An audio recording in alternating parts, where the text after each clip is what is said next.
Hello, I'm Jimmy Cox, and I would like to take a moment to introduce myself.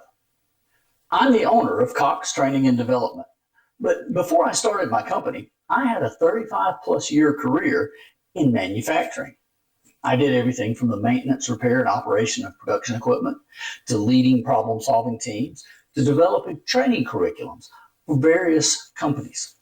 On top of that, I had a 20-year career in theater. I've performed in multiple plays around this area.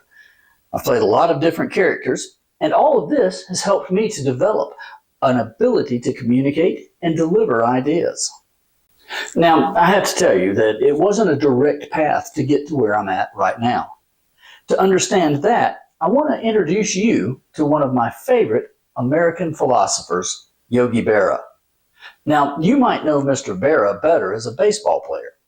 In fact, he was one of the greatest players to ever play the game. But in addition to his athletic prowess, Mr. Berra would occasionally say things in funny ways. Sometimes it just didn't make any sense at all. Other times it was quite profound. And finally, there were times when there was a certain hidden logic to the things that he said. I'll give you 3 examples. Yogi once said, "If you come to a fork in the road, take it." Now, this seems sort of nonsensical until you look at the context of the statement. Berra was actually giving directions to his home to one of his childhood friends, Joe Garagiola. Now, when you came to the fork in the road on the way to Yogi's house, either direction you went would lead you to Yogi's home. In 1961, 2 of Yogi Berra's teammates, Roger Maris and Mickey Mantle, were on a pace to break the single-season home run record. Now, they batted one after the other in the lineup. They hit so many back-to-back home runs that Berra quipped, "It's like deja vu all over again." In 1973, Yogi Berra was managing the New York Mets. They were in 5th place late in the season, practically eliminated.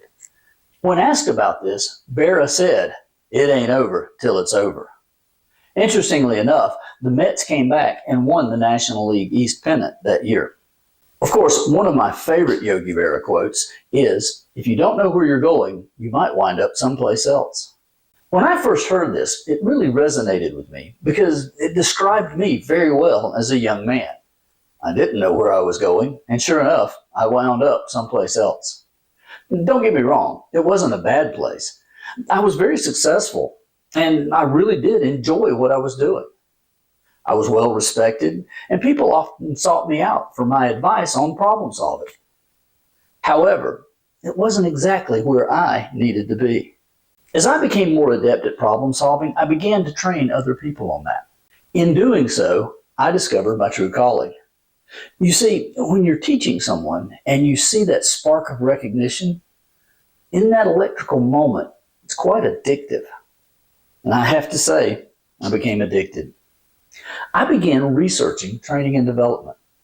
I studied it, I took courses, I looked at other trainers and how they did, as well as enhancing my own communication skills. That's part of the reason I got into theater. And while it wasn't an exactly direct route to where I wanted to be, I finally got there. Now, I hope this gives you a little bit of insight into who I am. If you want to learn more about what we do at Cox Training and Development, please visit my website, coxtd.net. Thank you.